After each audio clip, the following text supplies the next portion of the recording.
control the quality out there? See, I think the biggest issue that I see facing the industry is one of branding and standardization. Because the FDA, and as fucked up as they are, and because drug companies are not involved yet, at least, right? Um, is there some way to know really what you're getting right now, or no? Not unless you. So okay, so you go to a reputable doctor like yourself, where you, I guess, vetted your stuff that you use in the office. But what about a person who's traveling to Colorado and doing a little, cannabis tourism? Like, is a store that says this is this? Is it really true? 'Cause I always feel like it's when I go to the store and I look at the stuff. I mean, how do you really know? Right. And that's the thing. 92% of the people that go into the dispensaries base their buying decision on the bud tender behind the counter. Yeah.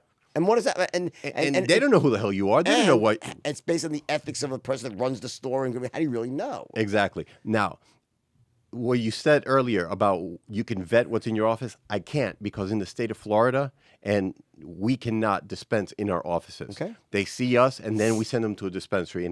So you obviously have joint. Whether it's not, I don't know if it's joint venture might be the wrong word, but you have approved dispensaries where you know the people are doing certain things. So and the state mandates, some states require third-party testing so that they do have a good level of QA, QC to make sure that what's on the label is really in the bottle. Okay. Now, the problem is when you go into the black market, that's where you have no idea. Because right now, there's only 33 states that have a medical cannabis program, as well as Washington, D.C., Puerto Rico, and Guam. Mm-hmm. We all of those have a medical program. Right. So every state does self-regulating and regulates their own and makes sure that what's in the bottle, what's advertised, is truly there. So that prevents the possibility of getting something that's not properly labeled or whatever. And you also eliminate this whole, fear of what's in the cartridges. Sure. Is it going to cause me to have, lipid pneumonia, or am I going to die from, the polyethylene glycol or the propylene glycol that was in there to give it a flavor or a taste or whatever? Mm-hmm. Because the cannabis has things called terpenes, which are what give it the smell and the taste. But not only that, they also have curative properties. So, for example, linalool is found in lavender, very calming. So something that has a terpene of linalool in it would be great for you because it'll help calm you down, give you that sense. So terpenes are just a class of phytochemicals, right? Yep. Just a different one. They have smell. They're also different Give scent. the smell and the scent. Yeah, okay. And the taste. Right. Okay. So what's the solution to someone that, let's say for like myself, I want to go, all right, you know what? I've actually I've been thinking about doing something in this space, my brand, because I know it works. I know the CBD side's got massive value, and the more I learn about it, I understand its potentiation by having the full plant effect, right? So what does a guy like me, because I don't have a brand yet, I don't have a relationship with someone yet, I'm close to signing something. How do I find the best stuff? Like this not the best, being the safest, most efficacious stuff. How do you do that? The first thing you want to ask for is there's what's called a COA, Certificate of Analysis. Okay? Just like when you're selling somebody a pen, you ask questions, right? Right. So you ask intelligent questions. Okay. So let me see your Certificate of Analysis. Let me see your spectrography, your gas chromatography. Let me see what's in there. Let's go back a step. Would you recommend that before they first saw someone like you, a professional, that actually could tell them what they should be taking? In other words, is that even a better step? Don't just go and, all right, those who want to just get fucked up on, hey, then go to the store. But if someone's looking for the sort of the medicinal side, would the first step, though, to be someone that really, a physician that understands this? Is that step one? Step one, yes. Go to a credible physician that is going to listen to you and ask the right questions and treat you correctly, rather than telling you, you know what, I'm going to give you 200 milligrams or 1,000 milligrams a day. Go to the dispensary and have them figure it out for you. Question, how do you find the reputable physician in this market? Are there a lot of charlatans? Like everything. Yeah. Like everything, Yeah. I mean, plastic surgeons, not to throw anybody on the bus, but So how do you find the good ones? Who are they? How do you know? Google search. I'm the medical director of a group called marijuanadoctors.com, where we vet the physicians that are on there. Okay. And so you just go to marijuanadoctors.com, based out of New York, but they're national. Fair enough. And then, but you go to that website, not only can you find a reputable physician there, but there's a lot of education in there on all of the qualifying conditions, because that's another thing. Every state has a different set of qualifying conditions. Sure. So, except for Oklahoma, they did it right. They let doctors be doctors. And so the rule in Oklahoma says any condition that the doctor deems necessary. Mm-hmm.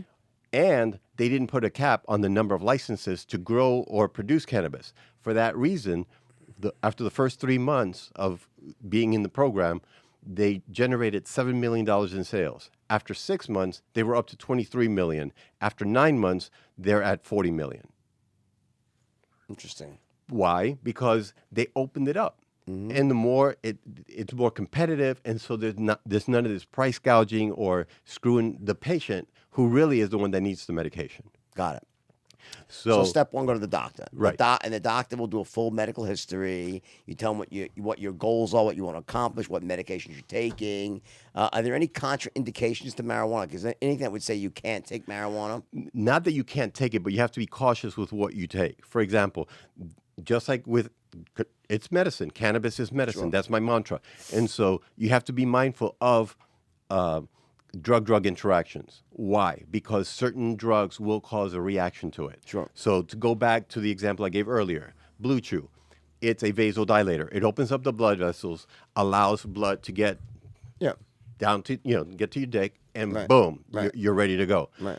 Cannabis is also a vasodilator. They did a study in 2017 where they took people and gave them 600 milligrams of CBD that had high blood pressure, and their blood pressures all dropped because it opened up the blood vessels. Mm-hmm. By opening up the blood vessels, it dropped their blood pressure. Now, if you combine your Blue Chew with 600 milligrams of CBD, now you have two medications that do the same thing. Boom, you can possibly pass out. Because your blood pressure is going to go way low, and you're going to be hypotensive. Is there a correct combination of a Blue Chew and CBD? Would it be something done correctly in the right dose? Right dose would be even more effective, or no? Exactly, it'll potentiate because, like for example, some patients I have them take L-arginine. Why? Because L-arginine is the precursor to nitric oxide. Can you give me my phone, please? Because I want to show you something on my phone. So the guy, I can't believe you're saying this, because the person who approached me with this idea of going into the branded marijuana business for CBD, he was focusing on this exact thing, Blue Chew, and mixing it with he said it potentiates CBD. Yes. So it's true. It's true. Very true. Yeah, because it's a vasodilator, it's an antioxidant, and an anti-inflammatory. And so that combination, like I give people that are on testosterone, or take Viagra or Cialis, and I say, take L-arginine, because L-arginine is the precursor to nitric oxide, which is the most potent vasodilator in the body. The guy that discovered that got the Nobel Prize for medicine. So it can work together. Also, in Puerto Rico, for example, they created a product called Hyalalex, which is a combination of CBD with turmeric and melatonin for patients with Alzheimer's, because Alzheimer's in the U.S. is the sixth leading cause of death. In Puerto Rico, it's the fourth leading cause of death. So because of the high incidence of Alzheimer's in Puerto Rico, boom, they created this medication that combines turmeric, which is an anti-inflammatory, and other stuff. So I can develop a product as a CBD Viagra, target my demographic, male enhancer, turn a cub into a wolf, sort of the brain cock enhancer with CBD. So it's actually true. Yes. He wasn't bullshitting you. I said, it's a great idea, but is there any medicine science? He's like, no, I'm telling you, it's really, so it's actually true. Mm-hmm. Wow. So the idea would be, though, is that it has to be the proper... In the proper ratios, just like everything else. It was a New Year's Eve a bunch of years ago, and someone gave us one of those cookies, and we got kind of split in half, and then in half again, quarters. We each took a quarter, nothing happened. I'm like, oh, shit, this is not working. So we took another quarter, right? And then, all of a sudden, I'm feeling weird that she goes...